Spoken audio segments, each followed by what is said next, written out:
Hello friends, my name is Arjun Kumar. इस video में देखेंगे कि टाइम और टेंस में भिन्न क्या है, डिफरेंस क्या है। तो टाइम और टेंस दोनों ऐसे शब्द हैं जिनमें संबंध होते हुए भी दोनों अंतर है। टाइम एक ग्रामेटिकल टर्म नहीं है और टेंस एक ग्रामेटिकल टर्म है। ग्रामेटिकल टर्म का मतलब है कि टाइम का प्रयोग ग्रामर में नहीं यूज़ किया जाता है, टेंस का ग्रामर में यूज़ किया जाता है। यह एक यूनिवर्सल कॉन्सेप्ट है और टेंस यूनिवर्सल कॉन्सेप्ट नहीं है। यह भाषा से स्वतंत्र या मुक्त है और टेंस भाषा से स्वतंत्र या मुक्त नहीं है, आज़ाद नहीं है। टाइम से दिनों, महीनों, वर्षों आदि का बोध होता है और टेंस से दिनों, महीनों, वर्षों आदि का बोध नहीं होता है। यूनिवर्सल कॉन्सेप्ट का अर्थ है विश्वव्यापी धारणा होता है। विश्वव्यापी मीन्स विश्व के आधार पर धारणा, उन्हीं लोगों का दिया हुआ धारणा है ये। टाइम का प्रयोग सामान्य अर्थ में होता है, जबकि टेंस का प्रयोग विशेष अर्थ में वर्ब के फॉर्म का निरूपण करने के लिए किया जाता है। टेंस का प्रयोग विशेष अर्थ में वर्ब के फॉर्म को दिशा दिखाने के लिए किया जाता है, ताकि यह पता चले कि पास्ट में है या टेंस में, कोई सेंटेंस पास्ट में है या टेंस में या फ्यूचर में, ऐसा दिखाया जाए वर्ब के फॉर्म के अनुसार। चलिए नीचे दिए गए उदाहरणों पर हम लोग विचार करते हैं। Bina goes to the picture every Sunday. तो उदाहरण 1 में दिया गया है कि सिंपल प्रेजेंट टेंस का प्रयोग किया गया है। इसमें सिंपल प्रेजेंट टेंस का उपयोग किया गया है, लेकिन प्रेजेंट टेंस में है, ऐसा है, लेकिन इससे बुझा रहा है कि पास्ट, प्रेजेंट और फ्यूचर तीनों का बोध हो रहा है। इसमें ऐसा हो रहा है।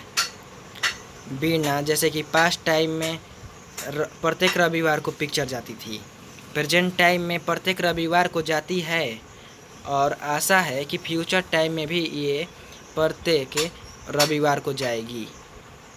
उदाहरण 2, the plane takes off at 5 PM tomorrow. इससे स्पष्ट होता है कि प्लेन कल 5 बजे शाम में प्रस्थान करेगा, खुल जाएगा। इस वाक्य में भी सिंपल प्रेजेंट टेंस का प्रयोग किया गया है, लेकिन इससे फ्यूचर टाइम का बोध होता है। उदाहरण 3 में he had no money yesterday. तीसरे एग्जाम्पल में सिंपल पास्ट टेंस है, इसका प्रयोग किया गया है तथा इससे पास्ट टाइम का बोध होता है। ऊपर दिए गए उदाहरणों में से यह स्पष्ट होता है कि वर्ब के प्रेजेंट टेंस में रहने पर भी इससे प्रेजेंट, पास्ट, फ्यूचर टाइम का बोध होता है। एक बार फिर से सुन लीजिए कि ऊपर दिए गए उदाहरणों से जो हम लोगों ने पढ़ा, यहाँ से स्पष्ट होता है कि वर्ब के प्रेजेंट टेंस में रहने पर भी इससे प्रेजेंट, पास्ट और फ्यूचर टाइम का बोध होता है। वर्ब के मीन सिंपल प्रेजेंट टेंस में अगर वर्ब रहता है तो इससे पता चलता है कि प्रेजेंट, पास्ट, फ्यूचर टाइम का भी बोध हो रहा है, ऐसा उदाहरणों में दिया गया है। अतः वर्ब के टेंस तथा इसके प्रयोगों को सावधानी से समझने की जरूरत है। सर्वप्रथम एक प्रश्न उठता है कि टेंस क्या है।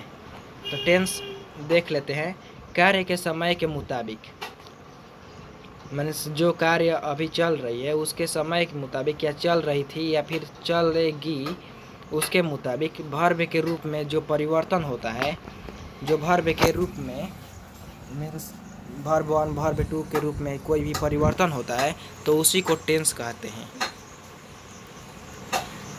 एक बार फिर से सुन लीजिए कि कार्य के समय के मुताबिक, जैसे कि कार्य अभी हो रही है, होगा, चाहे अभी हो गई थी, इसके मुताबिक वर्ब के रूप में जो परिवर्तन होता है,